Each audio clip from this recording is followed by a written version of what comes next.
दर महिन्याला light bill भरायची आता गरज नाही. सगळ्यात मोठी घोषणा सर्व ग्राहकांना खुश.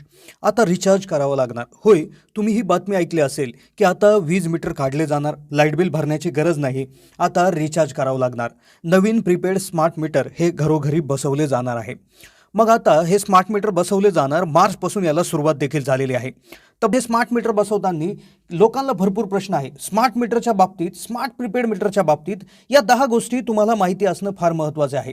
लोकांना यामध्ये भरपूर प्रश्न आहेत की या मीटरला रिचार्ज करावं लागेल तर किती, जास्तीत जास्त किती रुपयाचं किंवा कमीत कमी किती रुपयाचं रिचार्ज करावं लागेल. रिचार्ज संपल्यावर वीज बंद होईल का, हा सगळ्यात महत्त्वाचा प्रश्न. पूर्वी आपलं लाईट जर रिचार्ज नसलं किंवा बिल आपण जर भरलं नसलं तरी बऱ्याच वेळा आपली वीज चालू राहायची. पण आता प्रीपेड मीटरमध्ये जर रिचार्ज संपलं तर वीज बंद होईल का, याचा काय फायदा होईल, हे कधी बसवण्यात येईल, स्मार्ट प्रीपेड मीटरची जी किंमत आहे तर ती कोण देणार आहेत, असे असंख्य प्रश्न त्यामध्ये असणार आहे. यावर आमच्या टीमने रिसर्च केला आणि सर्व माहिती त्या ठिकाणी देण्याचा प्रयत्न आम्ही करणार आहोत. आता वीज ग्राहकांना नवीन प्रीपेड मीटर देण्यात येणार आहे. हिंदुस्तान टाइमच्या एका आर्टिकलमध्ये असंही समजण्यात आलं की सप्टेंबर 2023मध्ये निविदा मागवण्यात आल्या होत्या. तर त्यामध्ये Adani groups, NCC limited, Monte Carlo limited, Genus power infrastructure या कंपन्यांना स्मार्ट मीटर बसवण्याच्या त्या ठिकाणी देण्यात आलेले आहे. मग आता ही कसे नियम असतील, कशा पद्धतीनं यामध्ये हे चालणार आहे, याविषयी माहिती आपण घेऊया. याचा उद्देश असा होता की सदोष मीटर रिडिंग्स असतील किंवा जे काय वाद व्हायचे किंवा जे काय वीज बिल थकीत असायचं, तर या गोष्टींमुळे महावितरणाने निर्णय घेतला की आता आपण स्मार्ट मीटर बसवणार. लवकरात लवकर यामध्ये सुरुवात करण्यात आलेली आहे. मार्चपासून पुण्यामध्ये जवळपास असं उद्दिष्ट ठरवण्यात आलं होतं की 63 लाख घरांमध्ये जवळपास हे मीटर बसवण्यात येणार आहे. तर आता सगळ्यात आधी हे सर्व शासकीय वसाहती किंवा ऑफिस किंवा कार्यालय यामध्ये हा मीटर सगळ्यात आधी बसवला जाणार. त्यानंतर तुमच्या परिसरात मागणीनुसार हा मीटर बसवला जाणार आहे.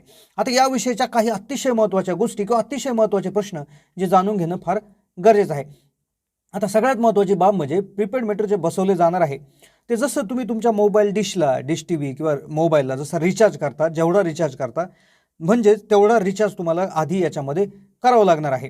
पूर्वी काय व्हायचं, जर बिल जरी भरलं नसलं तरी तुमची वीज चालू राहायची, पण आता सहसा तसं होणार नाही.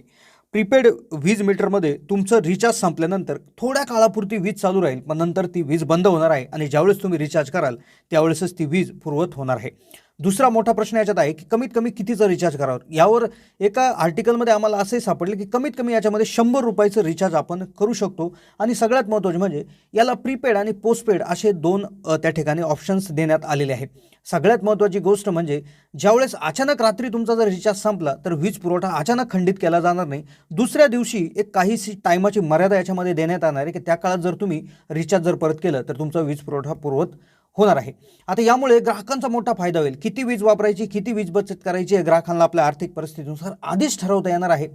त्यामुळे अगदीच यामध्ये वीज बचतही होणार आहे, पैशांची बचत देखील होणार आहे. जे सदोष मीटर रिडिंगमुळे जे होणारे वाद होते किंवा जे ग्राहकांच्या तक्रारी होतात त्यामध्ये देखील मोठ्या प्रमाणावर कमतरता येणार आहे. आणि सगळ्यात महत्त्वाची गोष्ट म्हणजे आपले पैसे देखील वाचणार आहे, कारण की आपण आपली वीज देखील जाणीवपूर्वक अगदी व्यवस्थित वापरू शकू, की जेवढा रिचार्ज केला तेवढंच आपण वीज वापरू शकू. रिचार्ज संपत आलं की आपल्याला मोबाईलद्वारे समजणार आहे दररोज किती वीज वापरली जात आहे, काय काय उपकरणे चालत आहे, अशा डिटेल माहिती एका ॲपद्वारे तुम्हाला मिळत राहणार आहे. खूप फायदेशीर असा निर्णय आहे.